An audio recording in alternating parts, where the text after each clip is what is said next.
विषय में जानकारी के लिए इस सत्र के बाद आप संपर्क कर सकते हैं। उसने जैसे कहा कि कुटुंब की महिला ही सदस्य होगी, लेकिन यह कार्य तो कुटुंब के सारे व्यक्ति कर सकते हैं। अभी मैं ताई से निवेदन करता हूँ कि आज की विषय की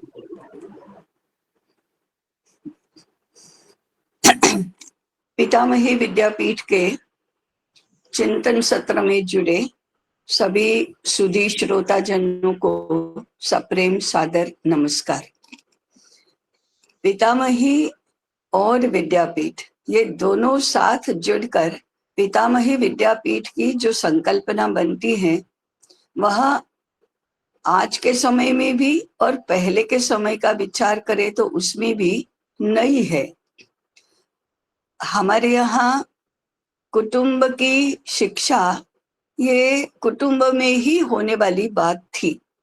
उसके लिए कभी विद्यापीठ में या किसी विद्यालय में नहीं जाना पड़ता था।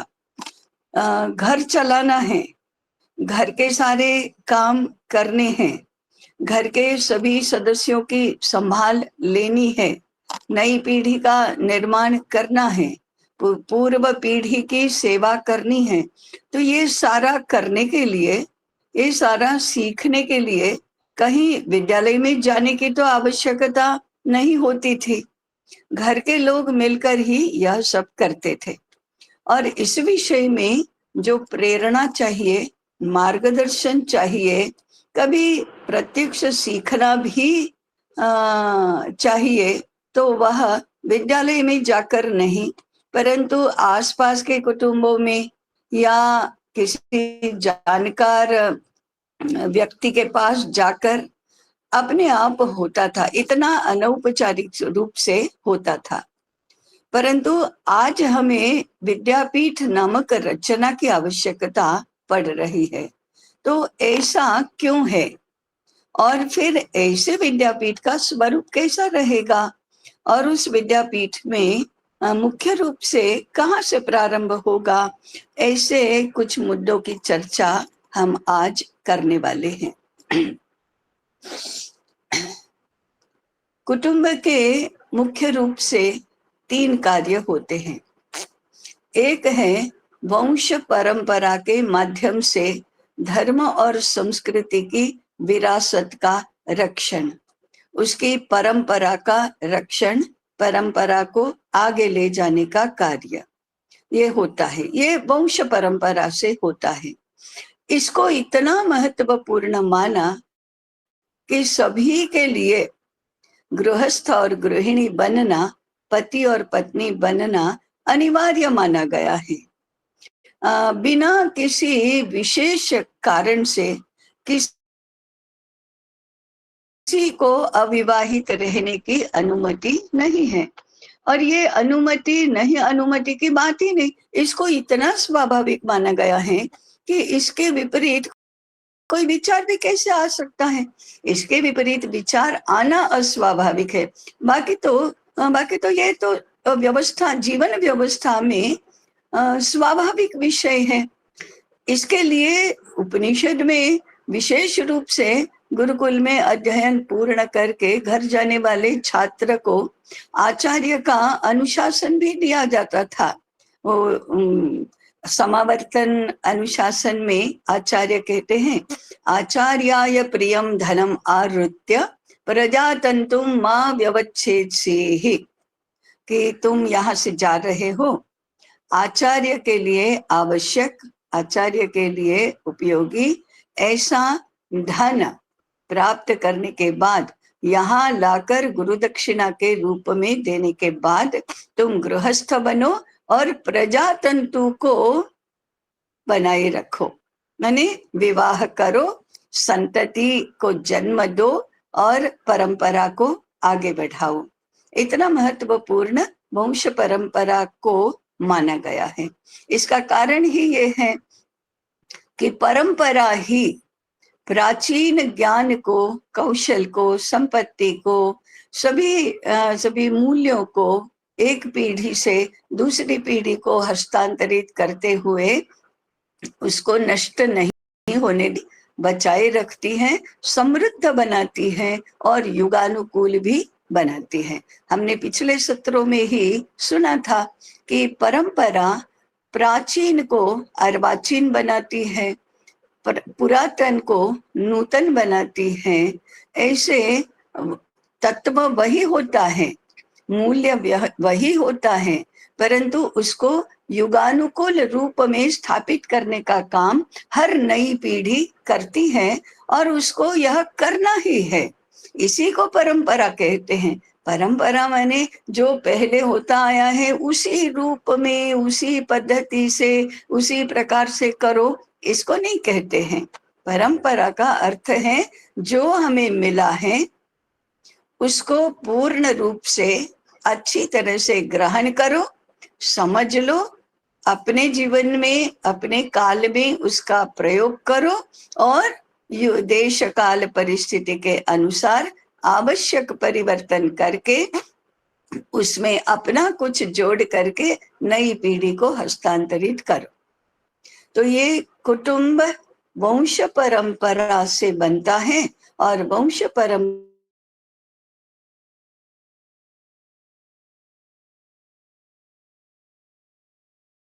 होती है। ये तो एक काम है कुटुंब के माध्यम से ही होने वाला, और कुटुंब के अलावा और कहीं नहीं होने वाला, ऐसा यह एक काम है। कुटुंब का दूसरा काम है नई पीढ़ी का निर्माण करना। अभी जैसे हमने कहा कि पूर्व पीढ़ी से जो मिला वो नई पीढ़ी को हस्तांतरित करना, तो वो हस्तांतरित किया हुआ नई पीढ़ी अच्छी तरह से, भली प्रकार से ग्रहण करे, आत्मसात करे और उसको प्रयोग में लाए। इस दृष्टि से नई पीढ़ी की शिक्षा दीक्षा माने संस्कार और संगोपन दोनों ही कुटुंब में करना होता है। ये अत्यंत आवश्यक ऐसा काम है। नई पीढ़ी को उसके हवाले छोड़ देना ये नहीं बनता, ये इतना पर्याप्त नहीं है, जन्म देना पर्याप्त नहीं है। उसको उसका अपना जीवन अच्छा बने, वह कुटुंब के संदर्भ में उपयुक्त जीवन जिए, जिस समाज का हम हिस्सा है, अंग है, उस समाज के लिए उपयोगी बने, संस्कृति और समष्टि की, सृष्टि की, राष्ट्र की वह रक्षा करे, उसके लिए उपयोगी हो। इस दृष्टि से नई पीढ़ी का निर्माण करना, नई पीढ़ी का संस्कार और संगोपन करना, नई पीढ़ी की शिक्षा दीक्षा की व्यवस्था करना, ये भी कुटुंब का कार्य है और कुटुंब में ही होने वाला काम है। कुटुंब के अलावा और कहीं पर तो नहीं होता है। वह साथ में जीने से होता है, साथ में रहने से होता है, घर के सारे काम साथ मिलकर करने से होता है। जीवन जो जिया जाता है वो साथ में जीना, उससे होने वाला ये काम है। और हम जानते हैं कि कुटुंब में ही साथ में जिया जाता है, क्योंकि हम जन्म से लेकर आजीवन कुटुंब में ही रहते हैं। वह हमारा आश्रय स्थान भौतिक रूप में नहीं है, वह हमारा आश्रय स्थान सांस्कृतिक रूप में है कि ये साथ जीना, आजीवन साथ में रहना, परंपरा को आगे ले जाना और आगे ले जाने के लिए तैयार होना, आगे ले जाने के लिए योग्य होना, ये काम कुटुंब में ही होता है। और हर पुरानी पीढ़ी का यह दायित्व है कि नई पीढ़ी को अपने जैसा या अपने से भी सवाया बनाए। यह भी मूल्य समस्त प्रजा मानस में ऐसा बैठा है, स्थापित हुआ है कि लोग कहते हैं गुरु से चेला सवाया, बाप से बेटा सवाया। इसका अर्थ क्या है? अधिक अच्छी तरह से उसको आत्मसात करके आगे ले जाना। तो ये कुटुंब में होने वाला दूसरा कार्य है। और तीसरा कार्य है कुटुंब के सभी सदस्यों का व्यक्तिगत रूप से जीवन विकास होना। अब जीवन विकास होना ये हर एक व्यक्ति का अपने अपने जीवन के संदर्भ में है, परंतु कुटुंब के हर सदस्य का उचित रूप से जीवन विकास हो, इसके लिए संपूर्ण कुटुंब का भी योगदान रहता है, साथ मिलकर ये किया जाता है। तो संपूर्ण जीवन में हमने पूर्व में भी एक बार देखा है कि विभिन्न अवस्थाओं में उस अवस्था की क्या क्षमता है, क्या मर्यादा है, क्या आवश्यकता है, क्या स्वभाव है, उसको लेकर उचित रूप से उसका संगोपन करना, उचित रूप से हमें हमें मार्गक्रमण करना। माने छोटे हैं तो हमारे माता पिता हमारा संगोपन करेंगे और हमारा जीवन विकास उनके हाथ में होगा। परंतु हम बड़े हो गए, गृहस्थ बन गए, हम बड़े होकर प्रौढ़ बन गए, तो फिर अपने घर में अपने से छोटे हैं उनके जीवन विकास का दायित्व लेना और अपना स्वयं का जीवन विकास अपनी जिम्मेदारी से करना, अपनी इनिशिएटिव से कहीं पर भी मार्गदर्शन और प्रेरणा प्राप्त करने के लिए जाना, ये जीवन विकास का स्वरूप है। वह भी घर में ही होता है, बाहर कहीं पर से हमें सहायता मिल सकती है। कथा सुनने के लिए गए तो वहां से प्रेरणा मार्गदर्शन मिल सकता है, कारखाने में गए वहां से कौशल प्राप्त हो सकते हैं, गुरुकुल में गए वहां से ज्ञान प्राप्त हो सकता है। परंतु घर में जब प्रौढ़ हो गए और प्रौढ़ावस्था में वानप्रस्थ हो गए, फिर वृद्ध हो गए, तब तो हमारी जिम्मेदारी से अपने जीवन विकास की चिंता करना और उसमें घर के सभी लोगों का साथ में होना यह आवश्यक होता है। तो ये तीसरा काम हुआ। अब ये तीनों काम ऐसे हैं जो कुटुंब में ही हो सकते हैं, कुटुंब का कोई विकल्प नहीं है। तो कुटुंब को इस प्रकार का बनाना चाहिए, ये तो एक मुद्दा हुआ। परंतु इस प्रकार का कुटुंब हो, इसके लिए जो जो आवश्यक होता है वो सब आज से 2-3 पीढ़ी पूर्व घर में ही हो जाता था। वो उसके अनेक अनेक अनेक मार्ग थे, अनेक पद्धतियां थी, अनेक उसके स्रोत थे, लेकिन हो जाता था। और इसके लिए बाहर कहीं जाना भी है तो वो अवसर आने पर जाना होता था। कोई योजना करके चलो अभी 12 वर्ष के हो गए, अब कुटुंब के घर के कामों को सीखने के लिए इस कोचिंग में जाने की आवश्यकता है, ऐसा नहीं होता था। वो घर में ही घर में होता था।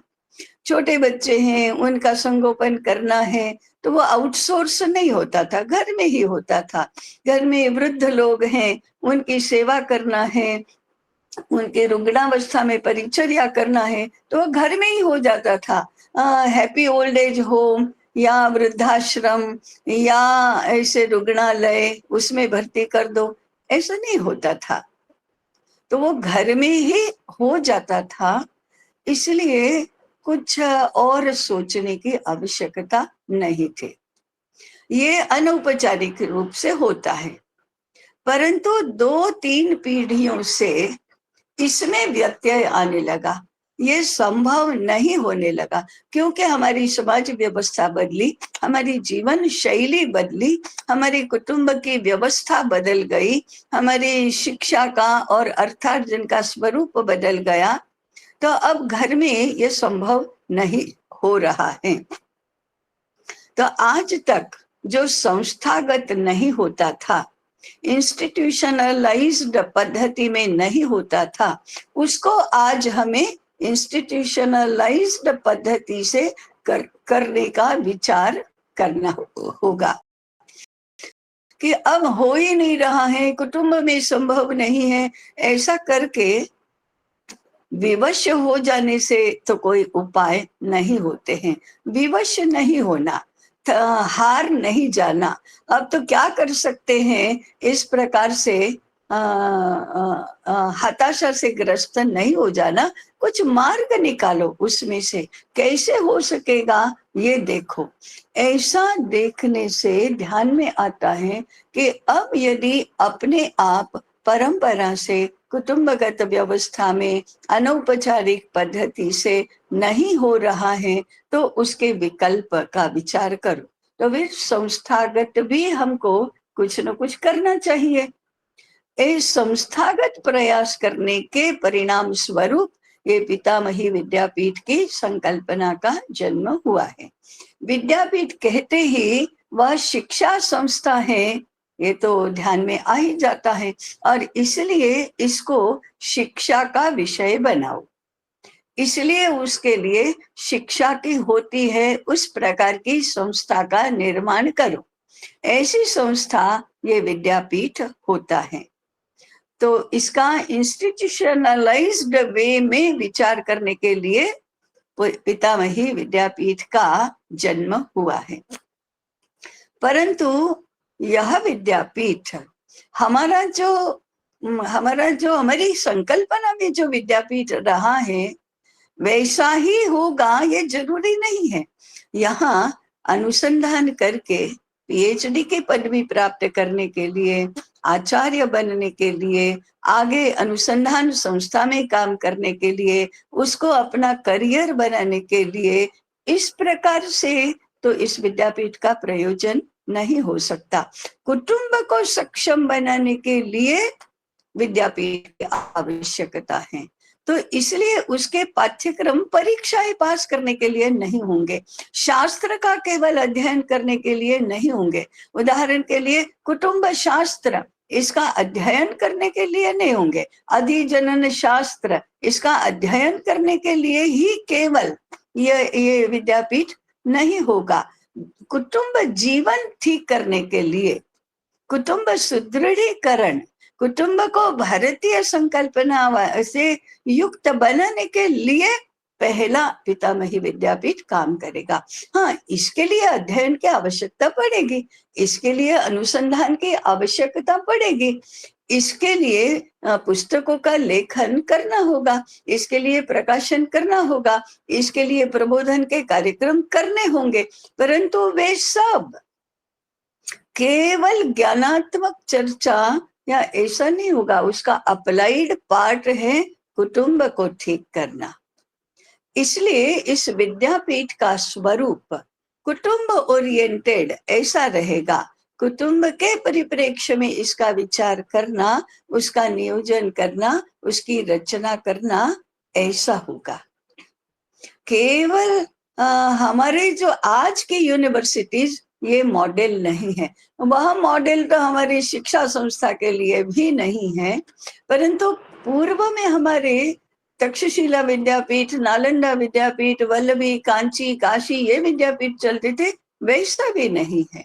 या हमारे गुरुकुल चलते थे, वैसा भी नहीं है। गुरुकुल में शास्त्र सीखने के लिए जाते हैं, विभिन्न प्रकार के व्यावसायिक कौशल सीखने के लिए जाते हैं, केवल उसके लिए नहीं है। कुटुंब कैसा होता है, कुटुंब के सदस्य के नाते हम कैसे होते हैं, कुटुंब के सदस्य के नाते जो हमारी भूमिका है कुटुंब में, उसका निर्वहन करने के लिए हम सक्षम कैसे होते हैं, ये पहला महत्वपूर्ण उद्देश्य है।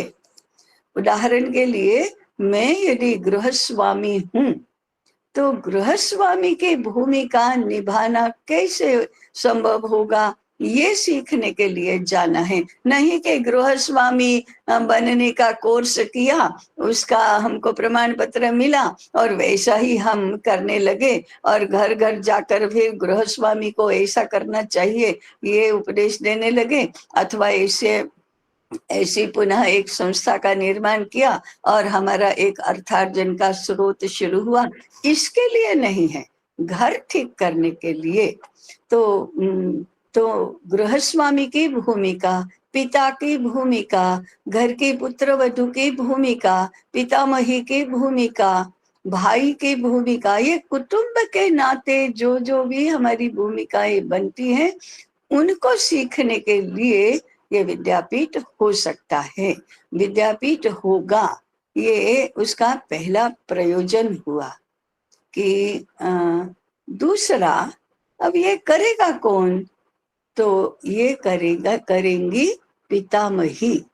पितामही कौन है? अभी तो नए नए युवा छात्रों को पितामही क्या होता है ये बताने से शुरुआत होगी, लेकिन हम जानते हैं पितामही माने पिता की माता, ये पितामही।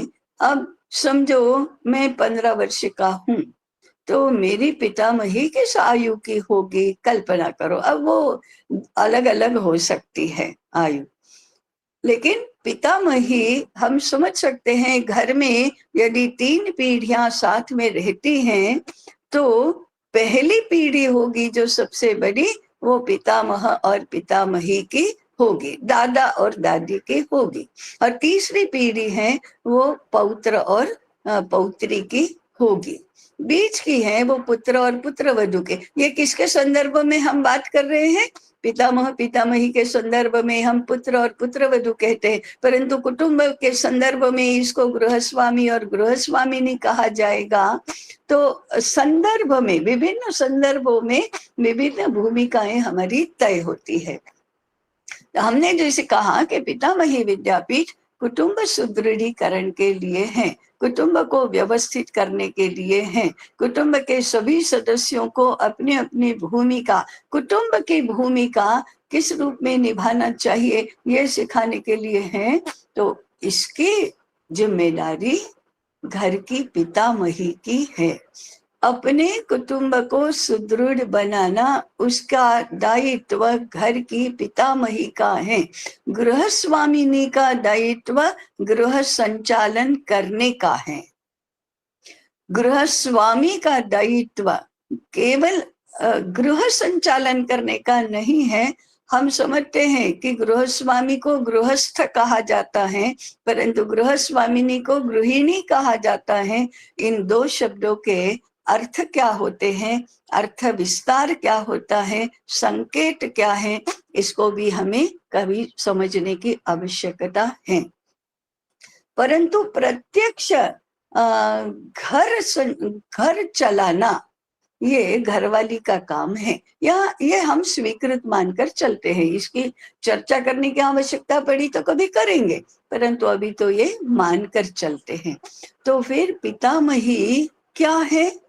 घर की ऐसी महिला जो अनुभवी है, सबसे पहले तो अनुभवी है, गृहस्वामिनी के दायित्व से मुक्त है, समझदार है, सुसंस्कृत है, अपना दायित्व समझने वाली है, और घर की छत्र छाया बनने वाली है। घर में जो भी भावात्मक वातावरण है उसको संजोकर रखने वाली है, ये पितामही है। तो एक पितामही पर अपने घर का दायित्व है, अपने कुटुंब को ठीक रखने का दायित्व है।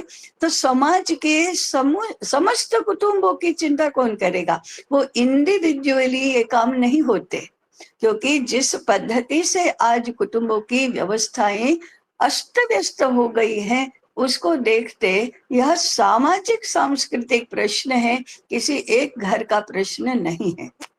तो समाज के कुटुंब सुव्यवस्थित हों, सुदृढ़ हों, और इसके परिणाम स्वरूप समाज व्यवस्था सही बने, समाज का भावात्मक वातावरण सही बने, समाज के धर्म और संस्कृति के मूल्यों की रक्षा हो, इस दृष्टि से जो समाज के सभी कुटुंब सुदृढ़ होने चाहिए, सभी कुटुंब व्यवस्थित होने चाहिए, इसकी जिम्मेदारी भी समाज की पितामहियों पर है, होनी चाहिए। अभी है ऐसा हम नहीं कह सकेंगे, परंतु होनी चाहिए, क्योंकि यह उनका क्षेत्र है।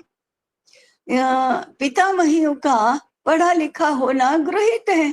पढ़ा लिखा माने पुस्तक पढ़ते आना और लिखते आना ये नहीं होता। पढ़ा लिखा का लाक्षणिक अर्थ अनुभवी, समझदार, सुसंस्कृत, जानकार, सुजान, ऐसा ही होता है। तो इसके लिए 5वीं पास है या 12वीं पास है या पीएचडी किया हुआ है, ये सब जरूरी नहीं है। कुटुंबिक जीवन के मूल्य क्या है, उस दृष्टि से यह कितनी अनुभवी है वही माना जाएगा। तो इसे समाज की पितामहियों पर है। इसका अर्थ हुआ पितामही स्वाभाविक रूप से वानप्रस्थ है। तो वानप्रस्थी महिलाएं, वानप्रस्थी पितामही, इनके ऊपर ये समाज के कुटुंबों का सुदृढ़ीकरण करने का दायित्व होना चाहिए।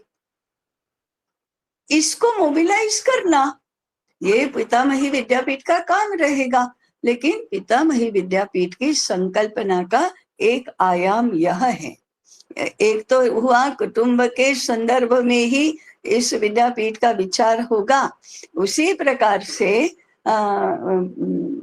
समाज के कुटुंब को व्यवस्थित करने की दृष्टि से वानप्रस्थ महिलाओं का ये दायित्व होगा।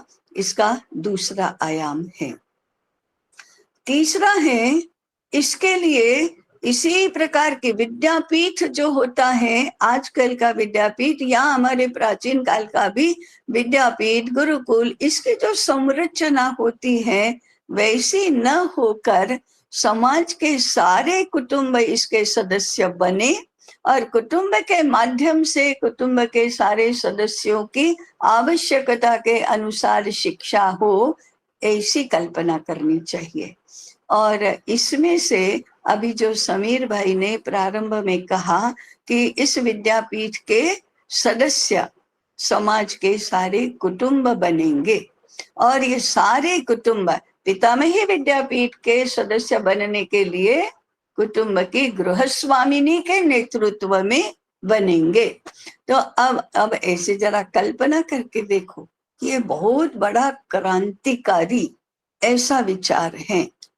और आप संदर्भ में देखो, स्त्री मुक्ति, स्त्री स्वतंत्रता, स्त्री पुरुष समानता, स्त्रियों के अधिकार, स्त्री सबलीकरण, स्त्रियों को सक्षम बनाना, इन सारी संज्ञाओं को जरा लागू करके देखो तो गृह स्वामिनी की प्रमुखता तय करना यही स्त्रियों को स्थापित करने का एक सांस्कृतिक प्रयास है। उनका दायित्व है, उस दायित्व का स्मरण करवाना है। आज की स्त्रियों की और पुरुषों की जो मानसिकता है कि स्त्रियों को अपने आप को सिद्ध करने के लिए वही सारे काम करके दिखाने होते हैं जो पुरुष करते हैं। संपूर्ण शिक्षा, संपूर्ण सामाजिक जीवन, संपूर्ण सार्वजनिक जीवन, हम माने या न माने, हम उसको जाने या न जाने, पुरुष ओरिएंटेड ही है और स्त्रियों का कोई वजूद ही नहीं रहा है अनलेस एंड अनटिल वह पुरुष के क्षेत्र में पुरुष की बराबरी करे, पुरुष के भी आगे निकल जाए। यही आज की स्वीकृत स्थिति है, वही आज की स्थापित ऐसी मूल्य रचना है। प्रयास भी सारे इसी के अनुरूप हो रहे हैं। स्त्रियों का अपना कोई वजूद इस समाज में रहा नहीं है।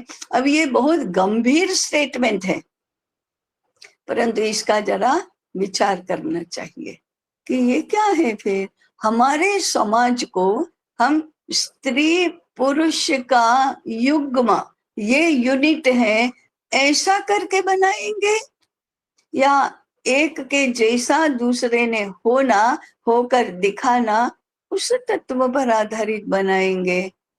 ये भी गंभीर स्टेटमेंट ही है और गंभीर उद्दिष्ट इसके पीछे है। इन सब का विवेचन न करते हुए, मीमांसा न करते हुए, आवश्यकता पड़ेगी तब विवेचन करेंगे, मीमांसा करेंगे, ऐसा विचार करके जो मूलभूत हमारी स्थापना है वह ये है कि पितामही विद्यापीठ के सदस्य सारे कुटुंब होंगे, व्यक्ति नहीं। और कुटुंब की धुरी गृहस्वामिनी होगी। ऐसा करने से पूरा जो पूरी जो व्यवस्था है वो एकदम सही आधार वाली हो जाती है। इसलिए हम ऐसा करेंगे।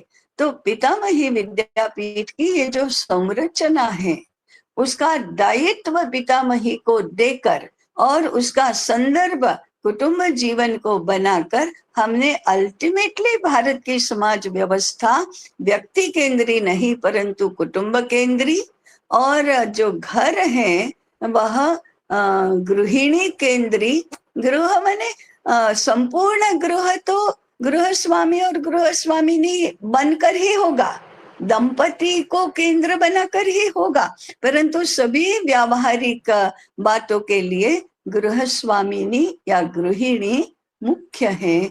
उसका घर का सांस्कृतिक जीवन ठीक चले, घर का सारा व्यावहारिक जीवन ठीक चले, इसके लिए सक्षम बनाना ये पितामही विद्यापीठ का उद्देश्य होगा। ऐसी हमारी ये पितामही विद्यापीठ की संकल्पना है।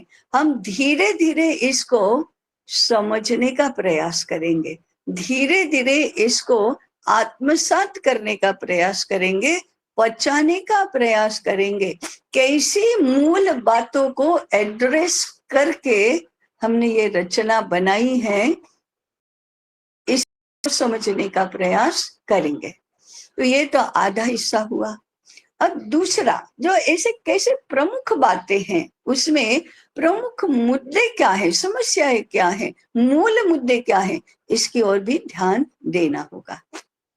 तो आज पितामही विद्यापीठ के माध्यम से हमें कुछ प्रमुख बातों का, प्रमुख मुद्दों का भी चिंतन करना होगा। क्या है? आज हम कहते हैं कि भारत की समाज व्यवस्था कुटुंब केंद्री है, व्यक्ति केंद्री नहीं, परंतु आज की सारी कुटुंब व्यवस्था व्यक्ति केंद्री है। केवल कुटुंब की व्यवस्था नहीं, समाज की संपूर्ण व्यवस्था व्यक्ति केंद्री ही है। इस व्यक्ति केंद्री होने के कारण से अब इस व्यक्ति केंद्री होने को जस्टिफाई भी किया जाता है। हाँ, हर व्यक्ति का जीवन अपना अपना ही होता है, हर एक व्यक्ति अपनी रुचि के अनुसार ही तो करेगा, अपने व्यक्तिगत स्वतंत्रता की रक्षा तो करनी ही चाहिए। तो फिर व्यक्ति के जीवन की जवाबदारी भी उसकी अपनी ही है। ऐसी सारी बातें हम व्यक्ति को इकाई मानकर ही करते हैं और इसलिए हम उसकी रुचि के अनुसार वो शिक्षा ग्रहण करेगा, उसकी रुचि के अनुसार वो अपना व्यवसाय तय करेगा। जरूरी नहीं कि पिता का व्यवसाय पुत्र करे, क्योंकि उसका अपना जीवन है, अपनी रुचि है, अपनी रुचि के अनुसार वो अपना जीवन साथी पसंद करेगा। ये सारी बातें स्वाभाविक मानकर होने लगी है। व्यक्ति को ही महत्व देना, कुटुंब को नहीं, ये आज की बड़ी समस्या है। इसको कैसे पाटना, फिर ये विचार करना पहली बात है। अब ऐसा होने के कारण से आज की दूसरी जो समस्या है, अब परंपरा बनाए रखने के लिए पीढ़ियों को साथ में रहना होता है। अलग अलग रहकर कोई नहीं होता, अलग अलग रहकर साथ में जीना तो नहीं होता, और साथ में जीना तो जरूरी है। तो फिर संयुक्त कुटुंब कहते हैं, इसका अर्थ क्या है? आज तो संयुक्त कुटुंब नहीं है, आज विभक्त कुटुंब का बोलबाला है। तो फिर संयुक्त कुटुंब तो नहीं है। संयुक्त कुटुंब कहते किसको है?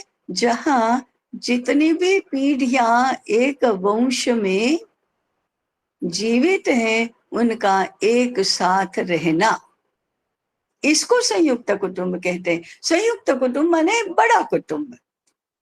अब 4 पीढ़ियां यदि हैं, अगर हम गृह स्वामिनी को केंद्र बनाकर कहें तो पुत्र पुत्री, पुत्र पुत्रवधू, पौत्र पौत्री, ये आगे की 2 पीढ़ियां हुई। पीछे पिता और माता, पितामह और पितामही, 5 पीढ़ियां कुल हुई। जीवन का नियोजन यदि ठीक से हुआ तो 5 पीढ़ियां एक साथ अस्तित्व में जीवित हो सकती हैं, नहीं तो 4 पीढ़ियां होती है, नहीं तो 3 तो सामान्य रूप से होती ही होती है। अनलेस एंड अनटिल हम बहुत ही उसको अव्यवस्थित कर दें तो 3 पीढ़ियों को साथ में रहना, 4 है तो 4 को साथ में रहना, 5 है तो 5 को साथ में रहना, ये संयुक्त कुटुंब है। तो इसको स्वाभाविक मानना चाहिए, क्योंकि घर तो एक ही है, वंश तो एक ही है, कुल तो एक ही है, अलग रहने का प्रश्न ही कहाँ आता है। हाँ, ये है कि हाँ, एक वानप्रस्थी पिता को 3 पुत्र हैं और वे एक साथ रहेंगे कि नहीं रहेंगे, उसकी परिस्थिति यदि अलग है, भिन्न है, तो ये भी हो सकता है। परंतु एक पुत्र और पुत्री के पुत्र वधू के साथ भी नहीं रहेंगे, ऐसा तो नहीं रहे होगा। तो आज साथ में रहना पीढ़ियों को ये आवश्यक होता है परंपरा बनाए रखने के लिए। अब आज विभिन्न कारणों से 2 पीढ़ियों का भी साथ में रहना नहीं होता है। कहीं कहीं तो पति और पत्नी भी साथ साथ नहीं रहते हैं। तो ऐसे बहुत सारी बातें हमने देखी है, अनुभव भी किया है। वानप्रस्थ माता पिता को पुत्र और पुत्रवधू के साथ रहना आश्रित की तरह रहना लगने लगा है, तो केवल व्यावहारिक व्यवस्था नहीं, मानसिक अवस्था भी ऐसी हुई है, तो पीढ़ियां साथ में नहीं रहती। इसके बहुत कारण हैं, वो सारे कारण हम कैसे दूर कर सकते हैं, इसका विचार किए बिना संयुक्त परिवार में रहना शिकायत करने का तो कोई अर्थ नहीं है। तो मानसिक कारण और व्यावहारिक कारण, दोनों ही कारणों का अच्छी तरह से हमें विचार करना होगा। सबसे पहली बात यह है कि इसके अनुकूल स्थिति कैसे निर्माण होगी। दूसरा मुद्दा है, अब ये केवल इसी के लिए बहुत सारी बातें हैं, जैसे पिता का व्यवसाय पुत्र को करना, तभी तो साथ में रहेंगे, नहीं तो कैसे साथ में रहेंगे। अब नौकरी करने वाले समाज में ऐसा साथ में रहना संभव नहीं होता। नौकरी तो कहीं और भी हो सकती है, तो साथ में कैसे रहेंगे। एक बड़ा कारण है, व्यवसाय परंपरागत नहीं है। अब दूसरा प्रश्न मानस का आता है, पिता का व्यवसाय मुझे नहीं करना है, मेरी अपनी रुचि उसमें नहीं है। ये दूसरा कारण है कि व्यवसाय एक साथ नहीं होने के कारण से साथ में नहीं रहते हैं। करियर बनाना, इसके लिए भी, पढ़ने के लिए भी अलग कहीं जाना जरूरी हो जाता है, अर्थार्जन के लिए भी अलग जाना जरूरी हो जाता है, और पहली पीढ़ी और दूसरी पीढ़ी की नौकरी अलग अलग स्थान पर है, तो भी अलग रहना हो जाता है। छोटे बच्चे भी अच्छे इंटरनेशनल स्कूल में प्रवेश लेना है, तो 8-10 वर्ष की आयु से अलग रहने लगते हैं। तो फिर साथ में रहना यदि नहीं हुआ तो मूले कुठाराघातः, मूल में ही कुठाराघात हो गया। तो व्यावहारिक कारण जिसमें अर्थार्जन है, अर्थार्जन के लिए व्यवसाय है, व्यवसाय के लिए शिक्षा है, उच्च शिक्षा की, श्रेष्ठ शिक्षा की संकल्पना है, ये सारी बातें व्यावहारिक कारण बनकर साथ में रहने के आड़े आती हैं। मानस स्वतंत्रता है, विकास है, उसकी अपनी रुचि है, जरूरी नहीं है कि बंधन में ही रहे, मुक्तता है। इन सब मानसिक कारणों से साथ में रहना नहीं होता है। अब साथ में नहीं रहे तो फिर सांस्कृतिक धार्मिक परंपराओं को बनाए रखने का काम तो होता ही नहीं है। अब ये अगर नहीं हुआ तो बाकी सारे प्रश्न इनमें से निर्माण होते हैं। अतः हमको पितामही विद्यापीठ में इस प्रश्न को लेना पड़ेगा कि ये पीढ़ियां साथ में रहें। इसके लिए मानसिक स्तर पर, वैचारिक स्तर पर और व्यावहारिक स्तर पर किस किस प्रकार के परिवर्तन होने की आवश्यकता है। अब ये केवल कुटुंब का मामला नहीं रहा, केवल व्यक्ति का मामला नहीं रहा, वह बहुत बड़े व्यापक सामाजिक व्यवस्था के प्रश्नों का मामला हो गया है। और कुटुंब ही समाज की लघुतम इकाई है, तो कुटुंब के सारे प्रश्न रिफ्लेक्ट होते हैं बृहत्तर समाज में। तो अभी कुटुंब को साथ में जीना संभव बनाने के लिए सामाजिक व्यवस्थाओं में किस प्रकार के परिवर्तन अपेक्षित होंगे और उसका विचार पितामही विद्यापीठ में कैसे करेंगे, ये हम अगले सत्र में देखेंगे। अभी आज समय हो गया है तो यही रुकते हैं। अभी पुनः हम जब मिलेंगे तब आप सब लोगों से निवेदन है कि व्यक्तिशः हम सबको लागू होने वाला और पूर्ण समाज को लागू होने वाला यह प्रश्न है। इसके ऊपर आप चिंतन अवश्य करते रहें। केवल शिकायतें नहीं, केवल विवशता नहीं, उपाय कैसे किया जाना चाहिए, इसका व्यापक रूप में विचार कैसे किया जाता है, इसका चिंतन आप करते रहें।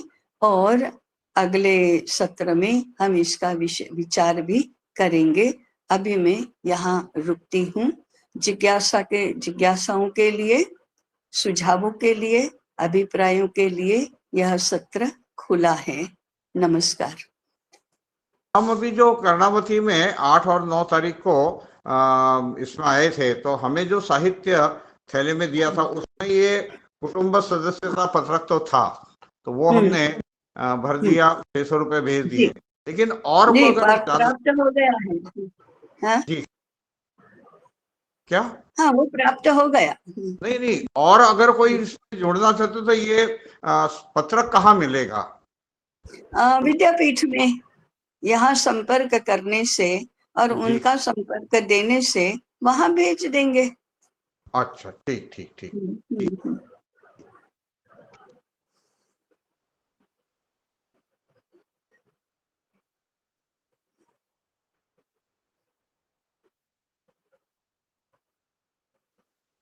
जी, भोसले जी।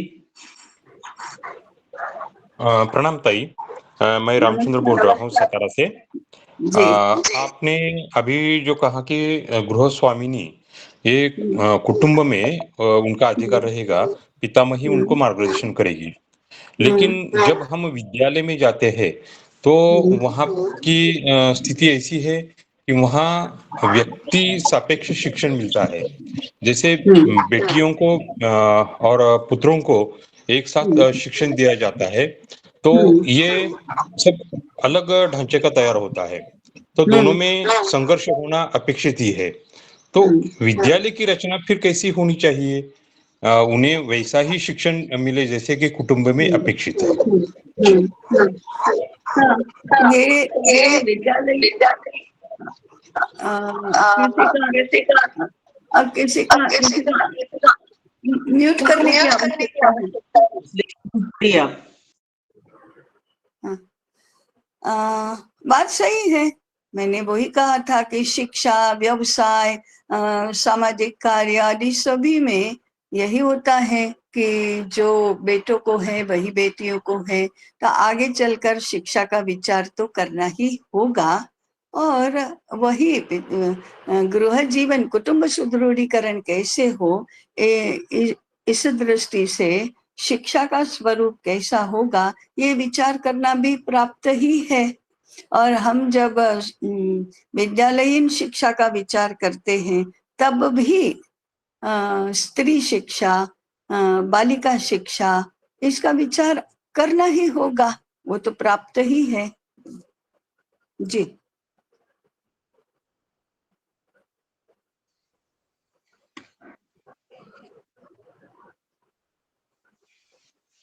जी, सावदेकर जी। प्रणाम ताई, सुधीर बोलता हूँ अमृतसर से।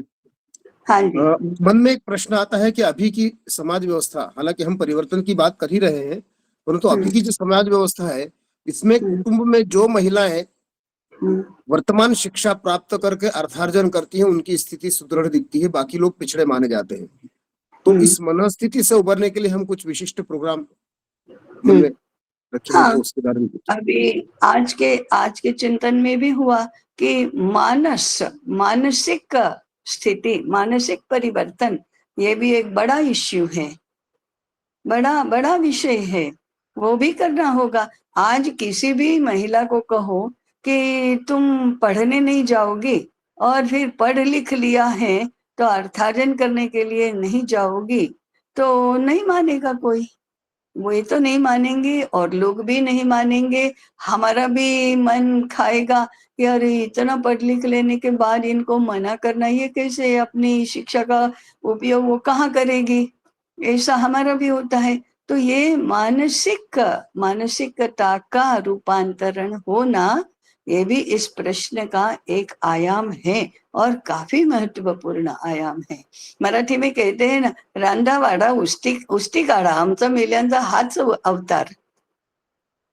तो ये मानसिकता है ना, आम्ही काय चूल आणि मूलच करायचं का, यही है ना प्रतिष्ठा ये। की जगह बदलने के लिए प्रयास लगे। हाँ, हाँ, इसलिए प्रयास करना होगा।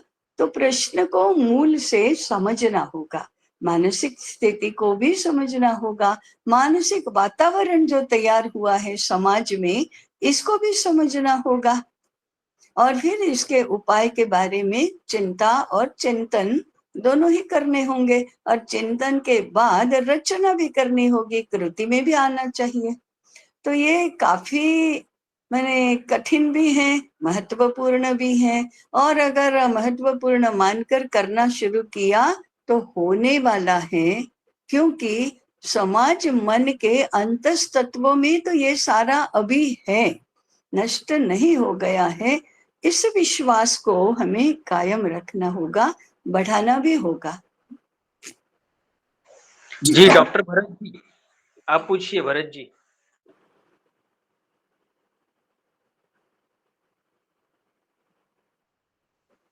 आप म्यूट पर है। नमस्ते ताई। नमस्कार।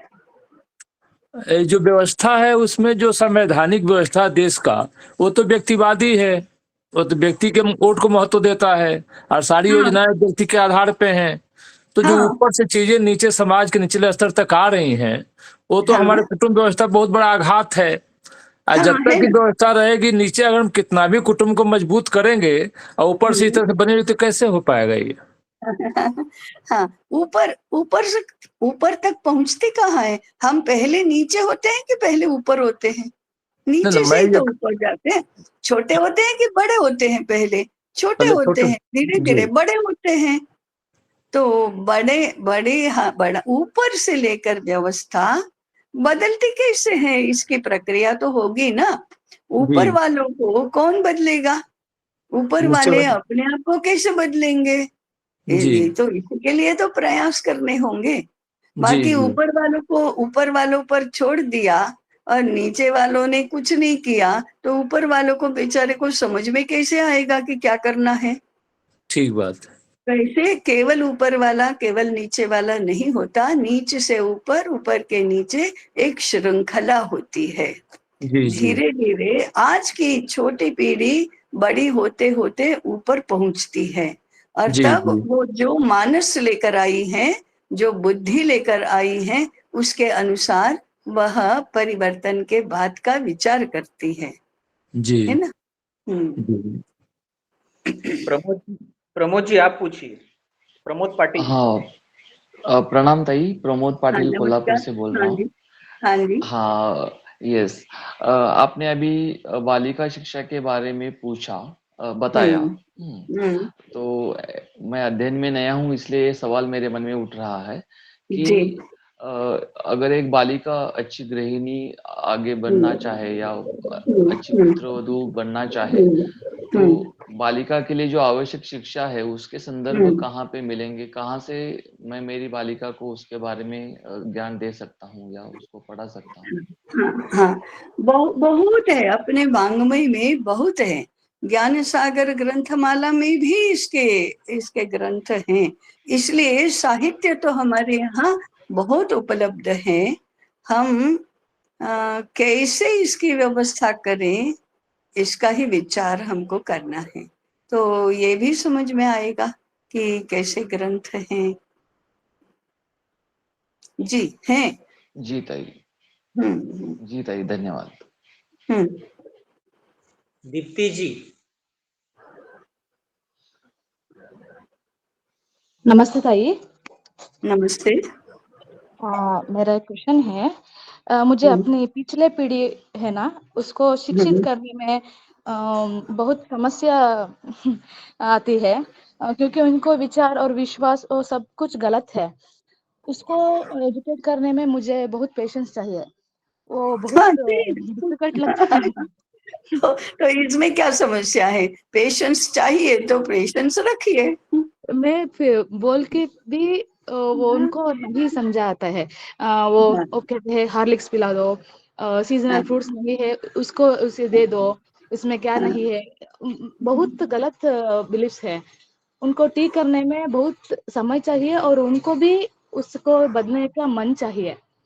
वो हमारे दोनों जनरेशन में बहुत डिफरेंस है। और हमेशा एक आज का है ना, आज का एक गृहित है जनरेशन गैप। ये जनरेशन गैप की संकल्पना को ही पहले तो छोड़ना होगा, क्योंकि जगत के पहले माता पिता होंगे, उनमें और उनके पुत्र में कोई 20, 25, 30 वर्ष का अंतर होगा कि नहीं होगा? वो तो होगा ही। हाँ। तो हाँ, हम जनरेशन गैप को, विचारों का अंतर, और एक को दूसरे की बात तो समझेगी ही नहीं और वो स्वीकार करेंगे ही नहीं, ऐसा मानकर नई जनरेशन और पुरानी जनरेशन दोनों ही पढ़े लिखे हैं, तब तो आमने सामने खड़ा कर देते हैं। एक दूसरे के रक्षक, एक दूसरे के मार्गदर्शक, एक दूसरे के पोषक, एक दूसरे के संबंधी, एक दूसरे के हितचिंतक, एक दूसरे को संभालने वाले, ऐसा मानते ही नहीं है। ये जनरेशन गैप वो तो होना ही है। तो नई पीढ़ी कहती है पुरानी पीढ़ी वालों को कुछ समझता ही नहीं, वो तो आज के जमाने से पीछे हो गए। और पुरानी जनरेशन वाले ये छोड़ते ही नहीं, हमारे जमाने में तो ऐसा था। आज के लोग तो हमारी कुछ मानते ही नहीं, सुनते ही नहीं, जाओ करने दो जो करना है वो। और इसलिए तीसरी पीढ़ी वाले बालक बालिका किसके होते हैं फिर? दो में से किसी के नहीं होते, ऐसा होता है। तो इसमें जो गृहस्वामी और गृहस्वामिनी है, उसको तो ज्यादा समझदार और ज्यादा सहनशील होना ही पड़ेगा। ठीक है ताई, थैंक यू, धन्यवाद। हाँ। अनुपमा जी। अनुपमा जी।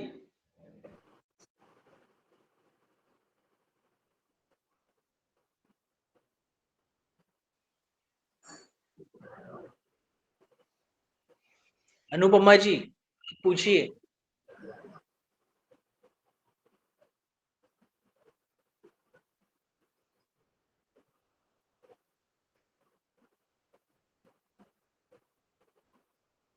हाँ, आगे बढ़ो सुमेर भाई। हाँ, मेरा ही एक प्रश्न था। नहीं, हाँ, ये तो बोलिए। आशा हाँ। का है। अच्छा बेटा आप पूछिए।